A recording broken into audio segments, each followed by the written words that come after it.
be able to know exactly what's going on inside the classroom, that's exactly what this does. So how does it technically work? What it says is at least once a year, per academic year, the school, based on the grade, based on the class. So if you're in, like, say, high school where you have multiple classes, it's not just the grade, but it's also the class.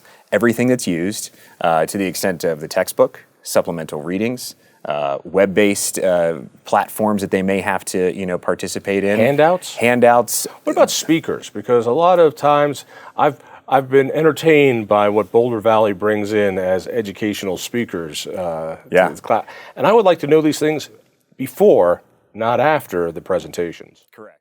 So during COVID, many of us got this wonderful opportunity to actually listen in to our kids' classrooms thanks to remote learning, and we actually got to hear what was going on in a lot of those classes. It was a surprise to me.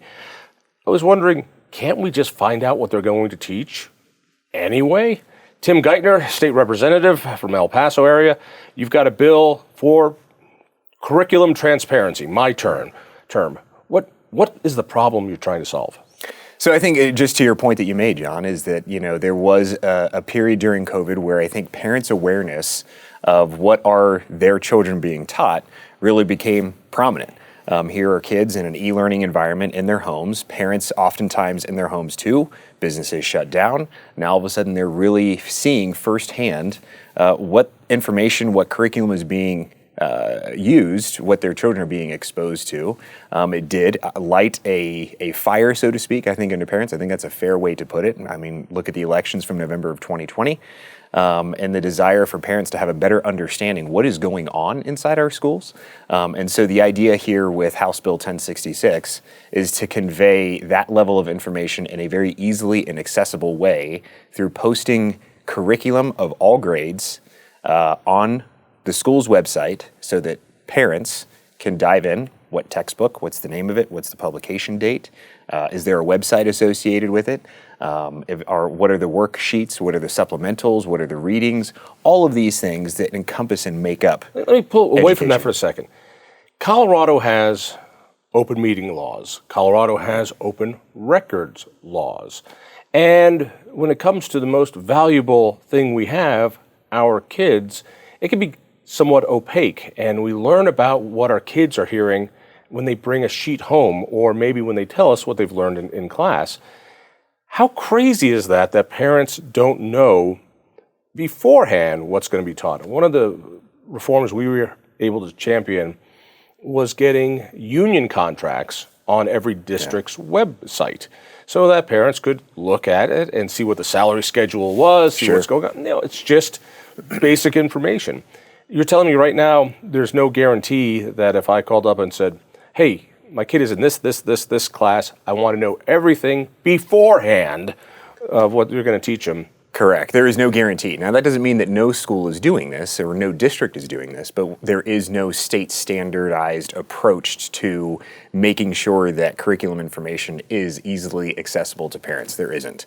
And oftentimes you'll find that there are some instances where parents will go to the school and they will ask to see curriculum, they will ask to, and there's either a process that they have to jump through, there's a delay, there's hurdles, and when parents are trying to, navigate their child's education, put food on the table, these are all challenges. We all have limited time and limited capacity, not to mention the fact that if your student is transitioning from one school to the next, maybe it's from middle school to high school, they want to know, hey, what high school should we be going to? Let me look at the curriculum, let me see what's going on. Now, all of a sudden, if 1066 passes, then a parent can do some planning. They can take that time the year before, they can go through curriculum.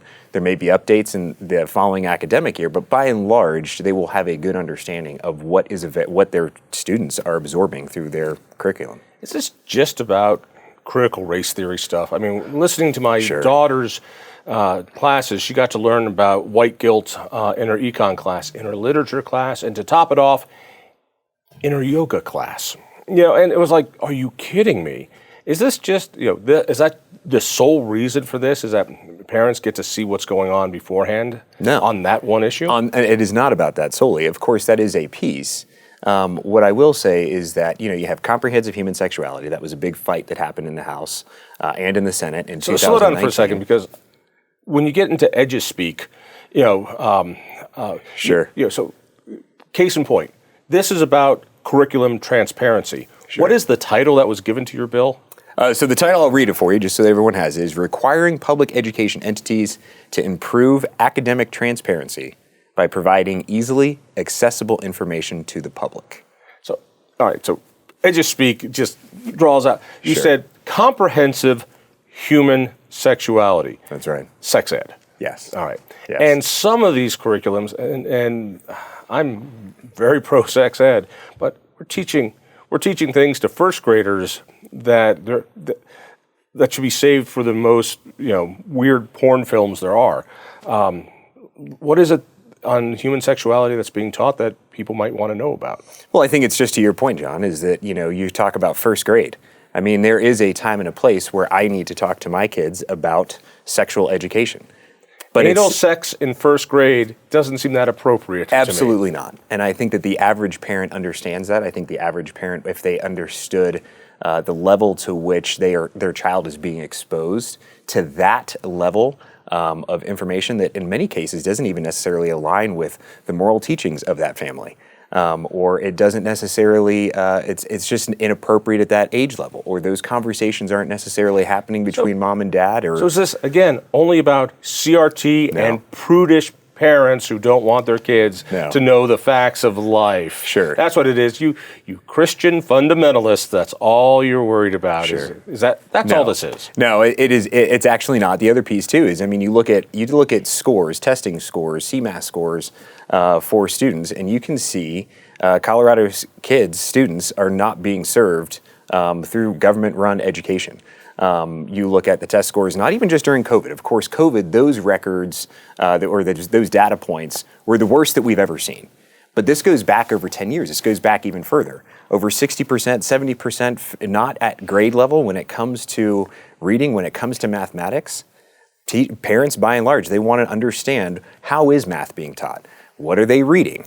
Or is this curriculum effective curriculum? It goes into all of that. I mean, I can see this on all sides as well, in that public charter schools, the rap on them, they're teaching Jesus in there. That's right. Well, let's put out the curriculum and so that it's transparent beforehand, and you can see if they're teaching Jesus, which wouldn't be allowed by state law. Right. So there's, it's just simple transparency. All right, how technically does this work?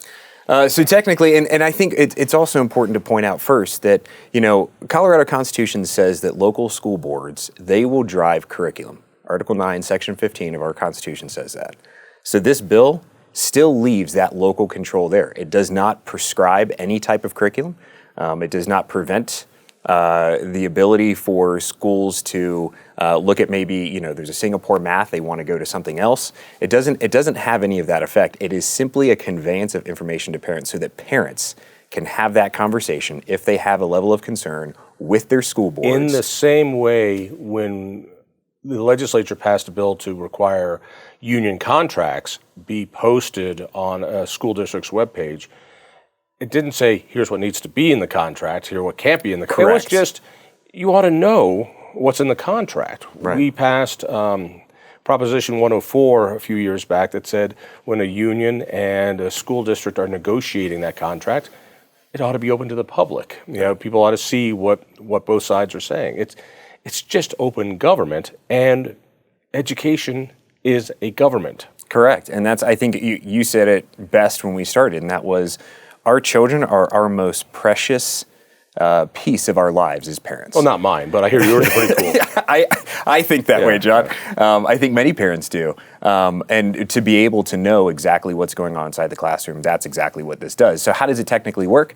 What it says is at least once a year, per academic year, the school, based on the grade, based on the class. So if you're in, say, high school where you have multiple classes, it's not just the grade, but it's also the class.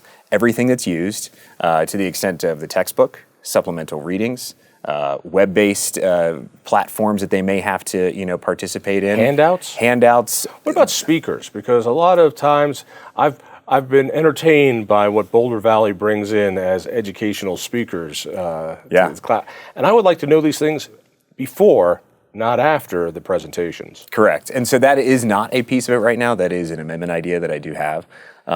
And so if hopefully we are successful with this, but that's naturally where my mind went as well, is you get more out of education, by way of textbooks and all of that, but also those guest speakers that come in. Who is the guest speaker? What organization are they a part of? What theme is the guest speaker speaking to? All of that. That is all information that is conveyed to students, and parents should have the ability to understand fully and prior to, not after, right? Prior to, what is their child being exposed to? The parent-teacher conferences, they get more compacted the higher the grade goes. So you only have a few minutes with a teacher, and you try to talk about your kid, but you don't always have enough time to talk to the teacher about, what are you using, what is this? Because literally you have 5 minutes. 5 minutes. And so to be able to prepare and say, I want to know what the teacher is using, it informs everyone. It does. Imagine what is the downside on this? You know that a lot of folks are going to say, oh no, the Sure. parents shouldn't know what's going on there. I don't know what is going to resonate saying, no, this is bad because, but you're already in there. It's going to go to the education committee. Correct. What are they going to use to knock this down? I don't know. I've gotten a couple emails saying that this is unnecessary. I think that may be where a large part of it is there going to be a cost. I mean, you look at our rural schools, of course. Our rural schools are certainly strapped when it comes to funding.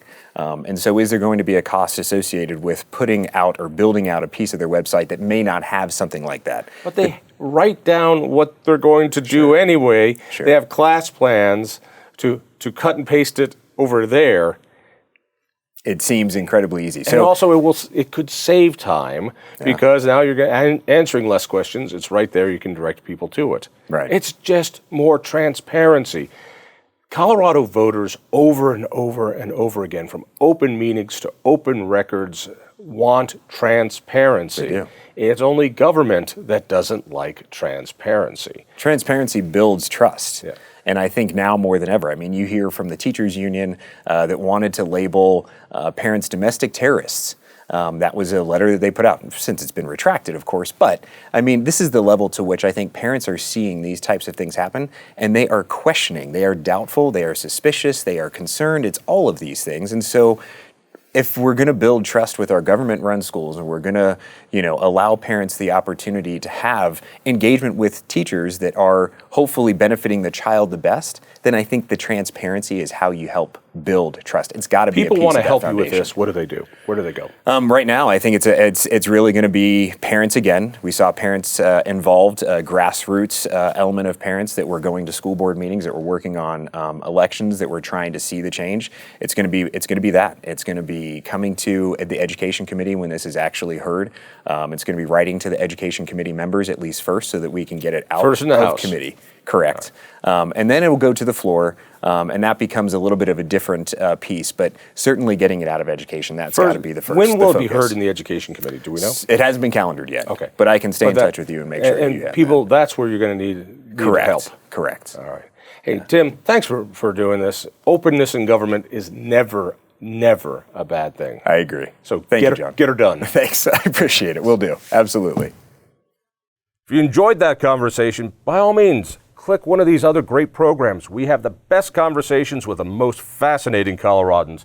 And subscribe to our channel. Just click down below and hit that little bell button too. You don't want to miss a single show.